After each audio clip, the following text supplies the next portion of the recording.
now is a point where students have realized that regardless of the intimidation and the harassment that is going to be brought their way by the pro-Israel lobby, by the university administrations, there is something more fundamental at play here, and that is, generally speaking, the demand to fight for truth and to see the horrors of war on a daily basis and to be able to respond to it because you come from a place of care. Hello, viewers, wherever you are. The US student protests have taken the entire nation by storm as we speak. The students are protesting in over 50 campuses in the United States against the Israel-Hamas war. Today with us, we have from ground zero, a student from Harvard University who's currently protesting as we speak, and he's speaking to us from the Harvard encampment. We have with us Asar Safi, who's a senior at Harvard University and studying social studies. Asmar, welcome to the Indian Express, and thank you for speaking to us. Thank you very much. Asmar, tell me a little bit about yourself. Right. So my name is Asar Safi. I am a student here from Lahore, Pakistan, and I am currently a social studies senior at Harvard College, and I've been involved with pro-Palestine organizing on campus for the last 5 years or so, 4 years, 5 years or so, including the COVID year, which is when I took the gap year. And so have been involved on and off. And this particular moment is one that was very demanding and one that required us to be on the ground the way that we are today. And so studying from here, living here, working from here, taking interviews from here, and sort of making sure that we have our voices heard. War in Gaza has been raging for the last 6 months. So what has made the students wake up and take notice after 6 months? Like, why now? I think it's an interesting question to ask because I feel like for me, the premise of that question can be challenged. I don't necessarily think that it's right now that is the crucial moment. I think the movement has been building up from the very beginning of this war and even prior to that, right? So for example, the BDS National Campaign, student union movements have already been championing the cause of Palestine on Harvard's campus and championing the cause of divestment from Israel on Harvard's campus and campuses beyond Harvard. And I think we wouldn't be here had it not been for that prior movement building that has been happening over the last 2 years here. I think since October 7th, there have been many protests and many sort of demonstrations that have been trying to articulate the fact that like this is a war that unjustly killed civilians. It is a genocidal war. It is a war that is based out of apartheid and occupation. And that is a point that we have recurrently tried to make through various means, through talking with administration, through being able to like take rallies across Boston and at Harvard, to be able to like present demands on multiple. And so that movement has already been there. I think what makes this particular moment so special is that we have witnessed over the last 6 months a particular kind of repression that has been there towards just students, and particular students that are vocal, to students that don't necessarily think about the fact that there are any fears attached to what they're trying to say. They don't have necessarily a lot of strings attached to what they're trying to say, and they're really going all out, right? And we witnessed incredible sort of waves of doxing, students being targeted indiscriminately, their jobs being revoked, all sorts of things. I think now is a point where students have realized that regardless of the intimidation and the harassment that is going to be brought their way by the pro-Israel lobby, by the university administrations, there is something more fundamental at play here, and that is, generally speaking, the demand to fight for truth and to see the horrors of war on a daily basis and to be able to respond to it because you come from a place of care. And putting yourself in that position and thinking what you would feel like had you been in that position and no one else is speaking out for you.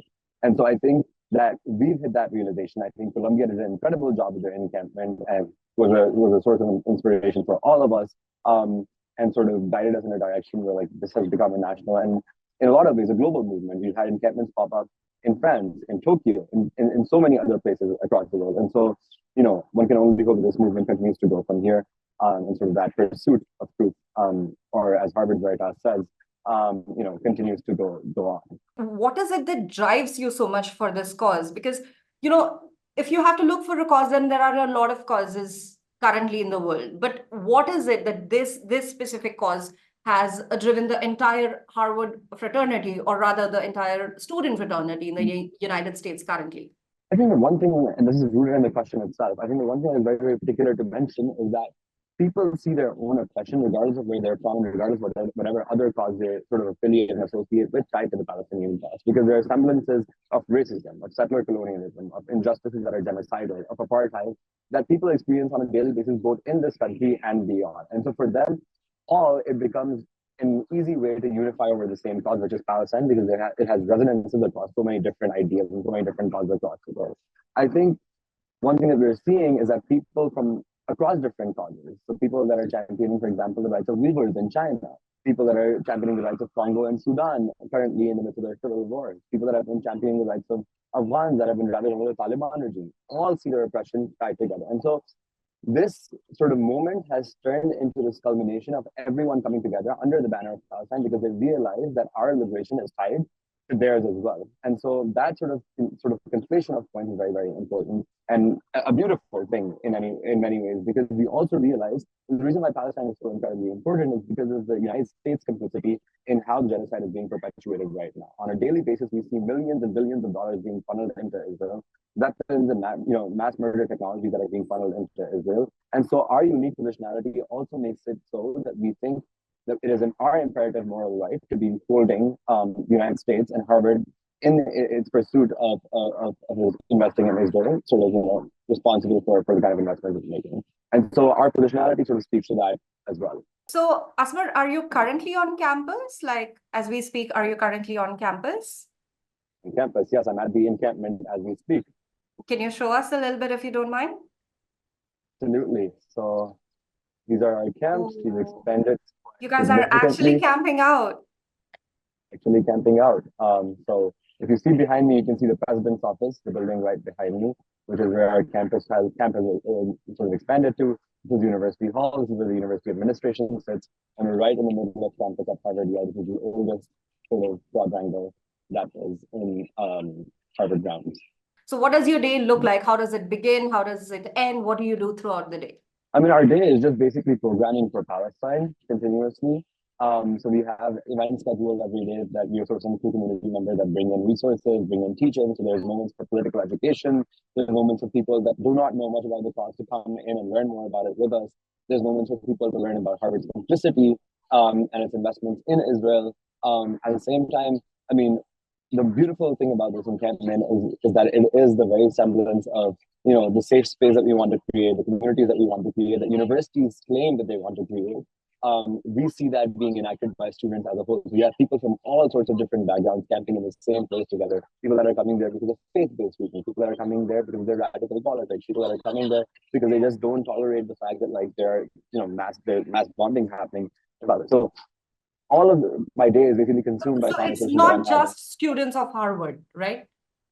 No, it's all the students of Harvard. So Harvard preemptively locked the gates of Harvard Yard, so it can only be accessed by Harvard students currently. And so we don't have any outside members coming in at this moment.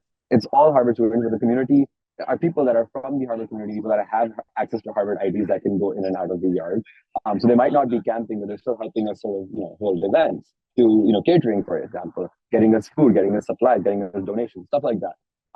But most of my day is sort of consumed by the conversations that I'm having, and people that I'm meeting, people and sort of those demonstrations of solidarity that happen through these events, because you see that people are coming up from so many different perspectives, but at the same time championing that one baseline requirement, which is that Harvard should be divesting from Israel, and sort of the university should be ending its complicity in the conflict currently.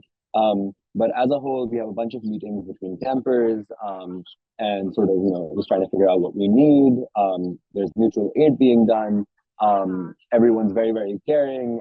It's just been a wonderful experience, really, in terms of the living community itself.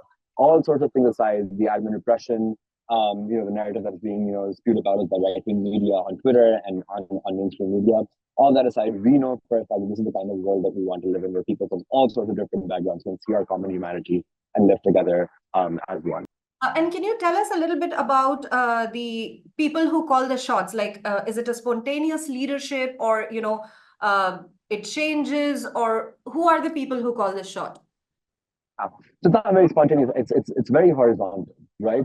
So I think the campers themselves, people that are there and people that have been organizing for Palestine on Harvard's campus, all collectively sit together, and it's a very horizontal, democratic way of voting about things and sort of targeting issue by issue. Okay, this is the update that we have. This is the kind of repression that we're facing. These are the needs logistically on campus, and sort of figuring out when people to take care of every single issue.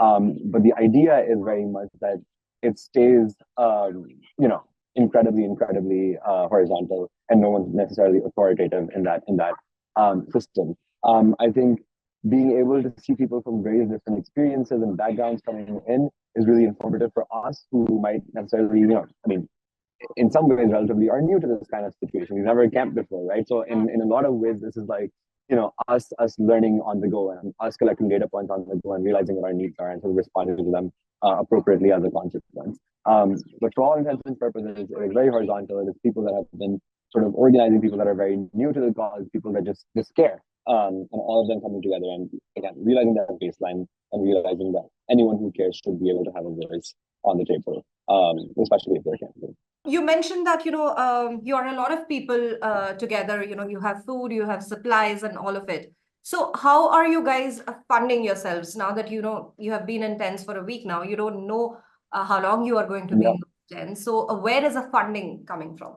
So the funding is coming again from people that are just supportive. They're community members, people that are pro-Palestine, people that see the kind of conditions that we live in, people that are caring for the kind of repression that we're going through, but also, and people that just care about the cause, but don't necessarily feel comfortable camping out themselves, but still want to do a lot for it.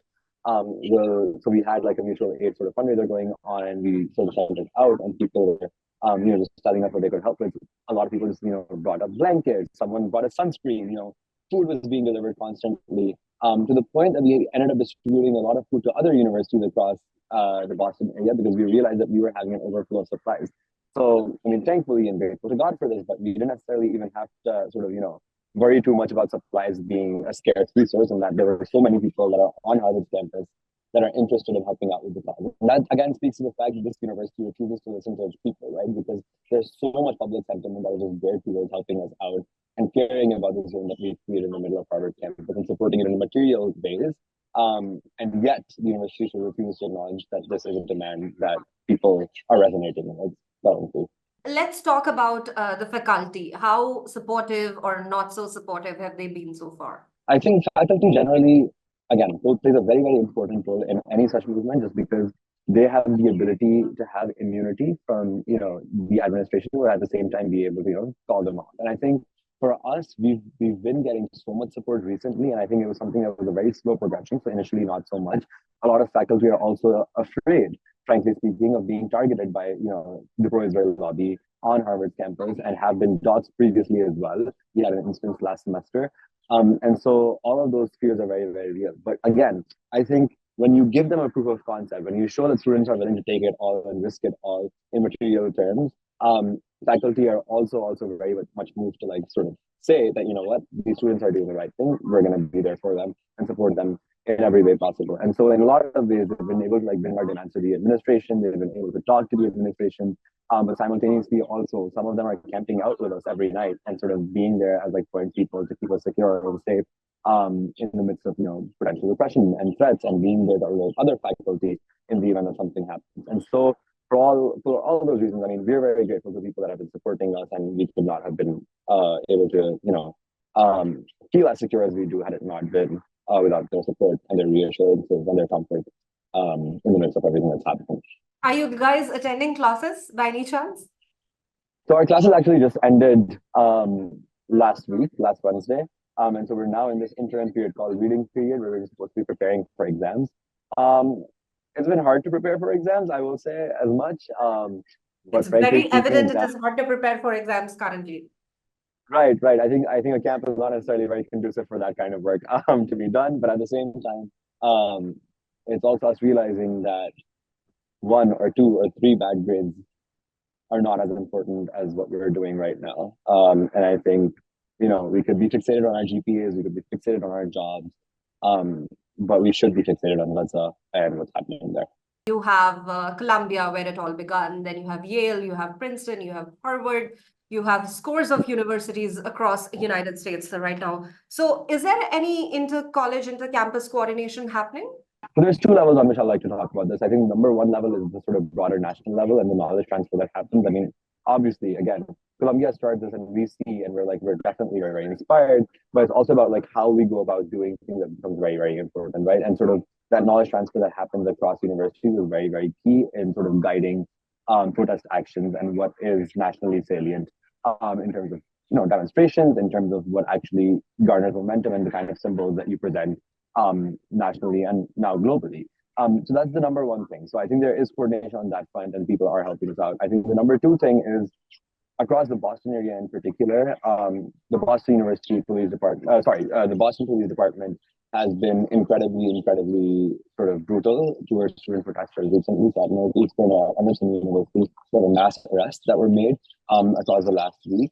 And so a lot of us were, providing jail support at the time and sort of going there to like provide our solidarity also. So not necessarily people that were camping, but people that were broader members of the community, trying to go bail people out and trying to support them, provide resources for them, get food for them. And so there's a lot of like inter-university solidarity in that way as well, where people really want to be able to focus on wherever the crisis is and sort of take it there and maneuver accordingly. And so again, we all realize that we're in the same sort of issue, the same sort of problem.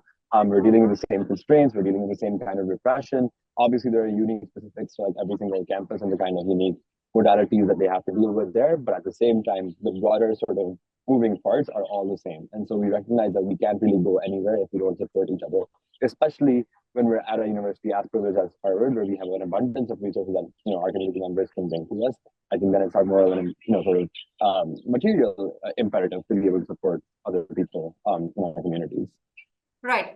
So what is the current stand of the university? What is the status of the student and university negotiation? Right. So currently the university has not reached out to us for negotiations. So we're entering day 6 of the encampment. All we do know is that there have been ID checks and people have been receiving disciplinary measures that have been camping. So what we know for a fact is that they're going to be sort of making them go through disciplinary measures, and they're going to be potentially, probation could be on the line, suspension could be on the line. We don't necessarily know yet. And that's a process that now needs to sort of start and take over. But we're ready. We're telling you that like these are the demands that we have. We want Harvard to disclose its investments in Israel. We want them to divest them and reinvest them into the propagation of Palestine-related academia, literature, arts, and culture. And we want them to drop all charges against students for their advocacy, because we realize that there has always historically been an exception made to pro-Palestine free speech on Harvard's campus and on American college campuses in general. And so our demands are there. We know for a fact that these students are going to stay regardless of what comes their way. And that's something that they willingly and knowingly came into this. And so, yeah, and that's where we stand right now. Harvard University has imposed some strict restrictions, right? Absolutely. I mean, the yard has been closed down. They're individually targeting the people themselves that are in camping currently. But it's also very important to say for that, like, it's not like these demands have not been presented to Harvard beforehand also, right? It's not that we're like random students that one day decided that because Columbia did something, we're going to suddenly start camping out here. No. I think it's very, very important to also point out that these demands have been continuously and recurrently been made since 2019 at the earliest, which is when I was here. And I'm sure people were making the same demands before then as well, right? Of only last 2 months, we tried to have a referendum to suggest that, students believe in divestment. So we wanted to put it to like a people's vote and a student's vote on campus. That referendum was put down by the administration and its undergraduate governing body, because they don't want any recognition of the fact that there is this kind of recognition on part of the students and this belief that we should be divesting from Israel. And so these demands have been continually propagated through various channels, through conversations with admin, through a potential referendum, through protests, through demonstrations, through conversations with faculty. And it is only after exhausting all of those means is that we're resorting to something like this, because we're frustrated, we're tired. We're telling you that we've been trying to be acting in good faith, and we've been trying to be, sort of making this case for the university and for its people, and the administrators themselves, that like we want this demand to be at least talked about, at least a conversation to be opened about, and that has not been. So that's why we find ourselves in this encampment currently today. You mentioned that this is your breathing period when you are supposed to be studying for exams. And on top of that, the university is also individually targeting people. So as it gets a little tougher day by day from the university's side, how will you continue? Yeah. What is it? I mean, how will you move ahead with this? We'll have to see. We're here regardless. Again, we're getting data points as we speak, but I think one thing that is something that I trust a lot is the students' resolve. I've seen these kids be harassed. I've seen my peers be intimidated. I've seen my peers be bullied by university administration and right-wing media and doctors on this campus and people that are acting in bad faith. And these people have said resolutely, regardless of what the circumstances. And so when you come into a space like this, knowing full well what the consequences are, it's very rare that you find these people actually being moved as a consequence of repression itself, because they don't believe in the framework that this university believes in. They don't believe that the laws and the sanctions that these people are being subjected and these students are being subjected to are legitimate ones, particularly when it comes to talking about people that are suffering from a genocide right now. And so I think, it's very much like देखना है जोर कितना बाजुए कातिल में है. Like that's where we're at right now, right? Like we're there, and we're sort of trying to figure out where we go from here. I know the community will be standing by us while we do it. So we'll see. We'll see, you say, but then what's next? As in, you can't go 6 months camping, right? I mean, I'm sure you have a certain plan to build pressure as well. So yeah. What's next in terms of that? What's next starts with the negotiation, right? I think we inevitably know that graduation is going to be coming around. These places are normally attended by parents. These spaces are occupied by people that are coming in from all across the world, and so we know that the university does not want us here, right? I don't think 6 months is on the table to begin with, and they can try that out. I'm still pretty certain that people will want to stay, but at the same time, there are constraints that both the university and ourselves are facing, and that leads us into a place where, again, there is also pressure on the university from faculty, from individuals in the community, from ourselves, from students that are not necessarily camping, but are still sort of vocalizing support for our free speech rights, that want some sort of negotiation to be happening. And so the idea is to now take it to the table and sort of see where we go from there. Because we do want divestment, and I think the university has come to terms with the fact that these are the terms upon which we're going to be arguing on, regardless of what circumstances are. And so we're going to take it from there. In terms of revealing plans on national media in India, I don't necessarily think it's a good idea for our organizing strategy, but I do think that there are a lot of things in the pipeline. I know for a fact that people have a lot of resolve. And in terms of the student movement, again, no one could have predicted this moment either. No one 6 months ago could have predicted that this would be happening and all campuses would have these massive demonstrations. And so to some degree, there is a level of unpredictability there in terms of what will be happening in the world right now, which will spur a sort of result that will look something like this or not like this, right? But the idea is that you have now politically educated and mobilized vast swaths of people that now believe in the cause, right? Thousands of people on Harvard's campus coming out and chanting, free Palestine was not something that you could imagine 4 years ago or 3 years ago or even a year ago, right? And so that change existing, that sort of constituency now existing, changes everything, not just for us as organizers, but also for the university as people that now have to respond to those sentiments. The same happened with South African divest movement. They went on for decades, right? For all intents and purposes, we don't know if Harvard can divest tomorrow, right? But it's important to show that we come in with that sort of demand with the same urgency that they did in the 1980s every single day and demonstrate that urgency because there's such firm conviction here. And now I firmly believe that we're closer to it than ever before. And I think that's very, very important to recognize. Circling back to the question that I had asked you in the beginning, why now? You're doing it for the people of Gaza. You're doing it for the people who are suffering in the currently ongoing conflict that has seen so many fatalities. Apart from staging protests, apart from the encampments, what are you doing to help the people of Gaza? I think there's two main ways in which you can do that. I think one is by supporting nonprofits that are operating out of Gaza through the Palestine Children Health Fund, and sort of like a lot of other sort of, UNRWA before it was sort of taken down by the Israeli state, and sort of all of its people evicted, was a big target for all sorts of fundraising that was happening. There are a lot of mutual aid fundraisers that are happening over Instagram. A lot of our job is to be amplifying those kind of things and like things that are happening on social media and directing people towards that. Because again, we recognize that there are people with an abundance of resources on this campus and beyond in America in particular, and so much in dollars can translate into money back in Gaza. And so that's number one that we're doing. I think the number two thing that we need to be doing is that, again, we have a lot of following as student organizers and as youth organizations in the American scene as of late, right? You have also like all these media platforms like Middle East Eye, Al Jazeera that are constantly broadcasting these things. But I think one thing that is very, very important to do is sort of amplify the very people that are on the ground. And I think bringing their stories to light over here has been significant in terms of gearing our conversations, right? Understanding the basic humanity that people are denied in Gaza consistently and using their stories to like tell people here what the problem lies in Gaza and how it's sort of like understood as.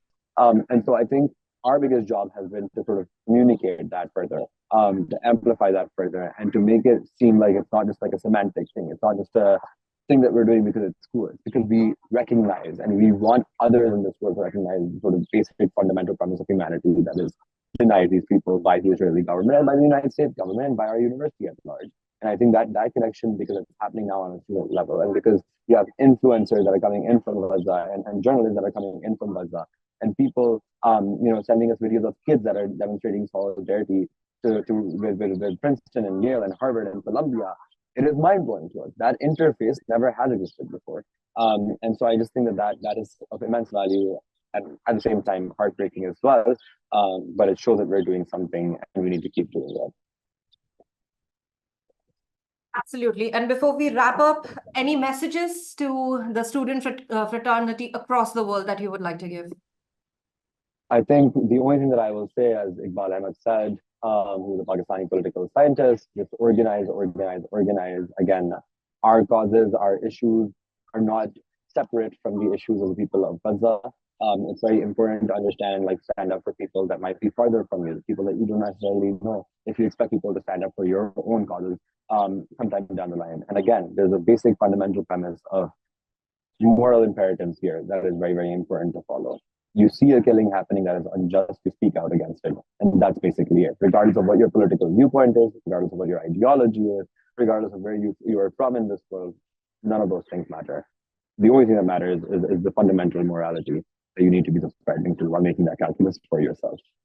So viewers, that was Asar Safi from Harvard Ground Zero speaking to us at the Indian Express. Asmar, thank you so much for speaking to us and all the best for your endeavor. Thank you.